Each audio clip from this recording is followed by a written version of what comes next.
You walk into a room, open your mouth to speak, and find yourself immediately talked over or brushed aside.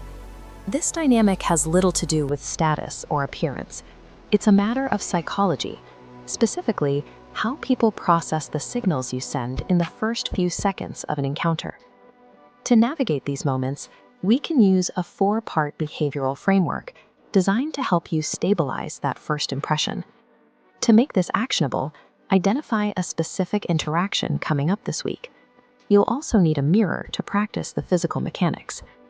Because people decide how to treat you in a matter of seconds, managing this initial window is essential.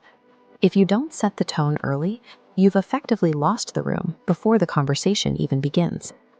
The first shift is an audit of your word count. Most people ramble or over-explain when they feel a dip in their social standing, which often has the opposite of the intended effect. This is a basic supply and demand curve applied to communication. High word supply drops impact, but as you speak less, perceived value rises. The practice is simple.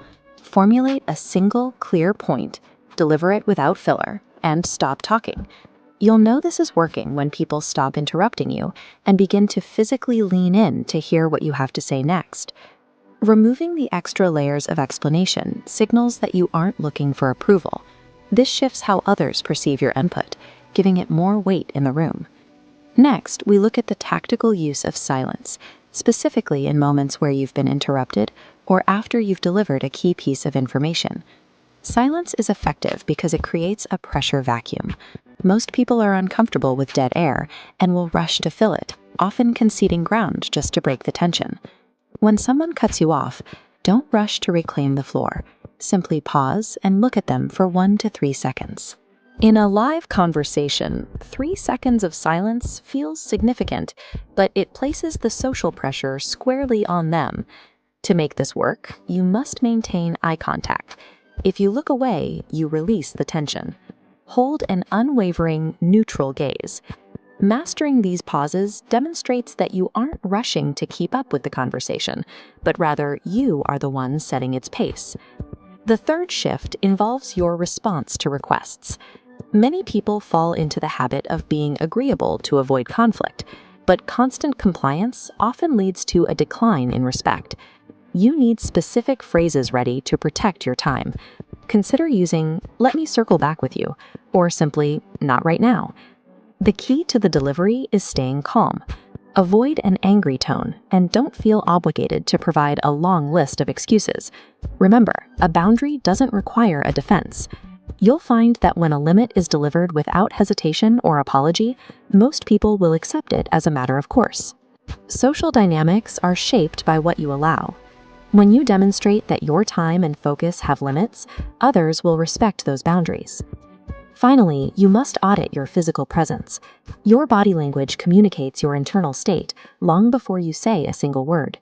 Fast, erratic movements or fidgeting are often read as signals of anxiety. To project composure, you must replace those tics with slow, deliberate physical action. Use this checklist. Keep your spine upright, plant your feet firmly, and keep your hands still. Avoid any quick, jerky movements. This isn't about moving slowly for the sake of it. It's about intentionality. Every movement should have a clear beginning and end point. A steady, unhurried presence signals that you are comfortable in your environment, which sets a baseline of confidence for everyone else in the room to observe.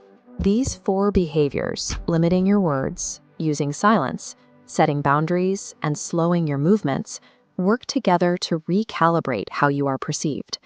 The core takeaway is simple. Respect isn't earned by being the most agreeable person in the room. It is earned by demonstrating that you value your own presence and your own time. When you stop chasing approval through rambling or constant compliance, the social dynamic changes. You become someone whose input is sought out, rather than someone trying to be heard. Practice this today. Stand in front of a mirror and deliver one of your boundary phrases with a neutral expression to build the necessary muscle memory. If you found these insights useful, subscribe for more breakdowns on the psychology of social dynamics. Let's see how these changes affect your next interaction.